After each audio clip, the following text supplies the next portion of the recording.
What is spirituality? आध्यात्म क्या है? कोई बताना चाहेगा? सरल दो शब्दों में।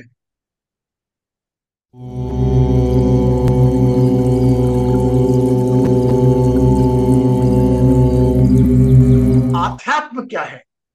What is spirituality? देखिए, हम बोले आपको तो आध्यात्म यानी स्वाध्याय, स्वयं का अध्ययन। आध्यात्म यानी आत्मा का अध्ययन। आत्मा का अध्ययन मतलब क्या? एक तो आपका पांच तत्व का शरीर हो गया, और अंदर एक जो चीज रहती है, जिसके लिए सांख्य योग में अलग बताया है, वेदांत में अलग बताया है। मैं आपको सरल ढंग से बता रहा हूं कलयुग पुराण के हिसाब से। का शरीर तो एक फिक्स है, लेकिन ये जो चल रहा है ना, कल यहाँ जाना है, परसों वहां जाना है, इमोशन, ये जो डिटेचमेंट अटैचमेंट काम कर रहे हैं, कभी दुख दे रहे सुख दे रहे, यह सब को कंट्रोल करने का पावर आपकी अवेयरनेस के पास है। और अवेयरनेस का काम है इस सोल को संभाल के रखना। आप देखिए, जब जब आप अपना विवेक खोएंगे ना, दुखी होंगे। आध्यात्म मतलब आत्मा का अध्ययन, आध्यात्मिक ग्रोथ, स्पिरिचुअल ग्रोथ। मतलब जितना अधिक आप अध्ययन करते जाएंगे, उतना हम आगे बढ़ते जाएंगे। तो now in respect of spiritual growth, I start my first lesson from today onward. First, what is the key point and what is the weapon? आध्यात्मिक यात्रा में आगे बढ़ने के लिए दो रास्ते हैं। एक रास्ता प्रभु के नाम का चेंट करना, मंत्र पढ़ना, जप करना, तप पढ़ना। इसमें आपका स्वयं का विकास नहीं होगा। आध्यात्मिक विकास जो हो सकता है, वह केवल आपका योग के द्वारा हो सकता है, जिसमें आपकी श्वास से आपके श्वास के चलाने वाले तक पहुंचा जा सकता है। तो सबसे पहले हम जाने हमारे शरीर को। आइए, हम जानते हैं हमारा शरीर। मैं पहले भी बता चुका हूं इस बारे में। आध्यात्म की यात्रा करने के पहले जब कहीं भी हम घर में जाते हैं, तो देखते हैं कहाँ बेडरूम है, कहाँ क्या है, सब देखते हैं ना। हम हमारे शरीर का अध्ययन करेंगे, तब आत्मा के अध्ययन पे पहुंचेंगे। तो एक अध्ययन है your practice, your awakening stage of spirituality. Number one, know your body. Your body have the seven existence. First is your full body. Parents, Shweta का पेरेंट्स कुछ और है, जया का कुछ और है, पपिया का कुछ और है। ऑर्गन सब सेम है। Body is the first. अगर मेरी बॉडी है तो मैं हूं, बॉडी नहीं है तो नहीं। सेकंड है मेरा इंपॉर्टेंस एग्जिस्टेंस, मेरा ब्रेथ। अगर ये बॉडी श्वास ले रही है तो मैं हूं। सब एक दूसरे के बगैर अधूरे हैं। और अगर ये बॉडी श्वास नहीं ले रही है, is not taking the breath, ये बॉडी है क्या? हाँ या ना? नहीं है ना। नंबर दो, अब इसके ऊपर काम करेंगे पहले तो। नंबर दो, नंबर तीन, मैं आपके सामने बैठा हूं, श्वास भी ले रहा हूं, और अगर आप कोई बात पूछ रहे हैं, मैं आपका बात का जवाब नहीं दे रहा, तो आप क्या बोलेंगे? मेरा है क्या? सुनता नहीं क्या? ये सब बातें बोलेंगे। इसके लिए जवाब देने के लिए तीसरी चीज आती है, वो है बुद्धि, intellect. Intellect your third existence of the body. First your body, second breath, third is your intellect. किसी से किसी ने प्रश्न पूछा कि निकिता तुम कहाँ रहती हो, तो निकिता ने उसका रिप्लाई भी दिया कि दिल्ली रहती हूँ।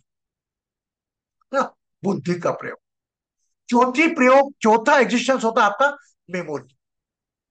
मेमोरी मतलब मैंने बता दिया एक बार निकिता से कि दिल्ली, हाँ दिल्ली, फिर वापस पूछूंगा, बोले कि दिल्ली।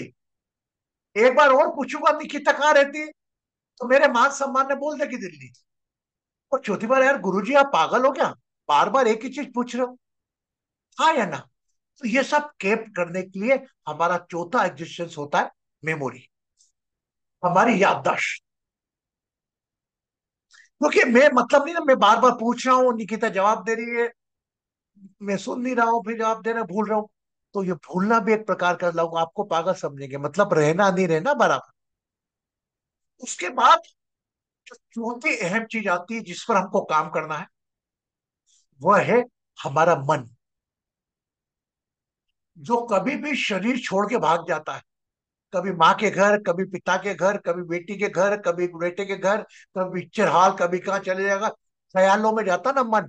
ये मन ही मेन कारक है जो आप सभी लोगों का सुख और दुख का कारण है। इस मन के ऊपर भी हम काम करें। पहली बॉडी, दूसरा breath, third intellect, fourth mind. पहला बॉडी, दूसरा श्वास, तीसरा बुद्धि, चौथा मेमोरी, और पांचवा मन, माइंड। ये पांच चीज हो गई। छठी चीज जो पांचों को कवर करके रखती है, वह होती है आपकी एक सोल। जहां तक पहुंचने के लिए, आपको सोल तक पहुंचने के लिए, एक और लोग कहते हैं कि अहंकार भी एक आपका एग्जिस्टेंस का पार्ट है। कि आप बता लें कि मैं जया को कुछ बोल रहा हूँ, जया जवाब ही नहीं दे रही, तो वो, मैं मार डांट लगा रहा हूँ, कुछ बोल ही नहीं रही वो, कि गुरु जी गलती हो गई, कुछ बोलना ही नहीं, रिवर्ट नहीं करना। तो ये भी एक कहीं ना कहीं इतनी निष्क्रियता भी एक निशानी है अपनी अनुपस्थिति दर्ज नहीं करने की। कुछ लोग इसको ईगो को भी लेते हैं, अपन भी लेते हैं ईगो को भी, कि ईगो भी एक आपकी लाइफ में एक एग्जिस्टेंस का पावर है, एक आपके अपने आप की उपस्थिति को दर्शाने का पावर। और सातवां है सोल, जो एक दृष्टा के रूप में इन छह मोतियों को एक माला में लेके चलता है।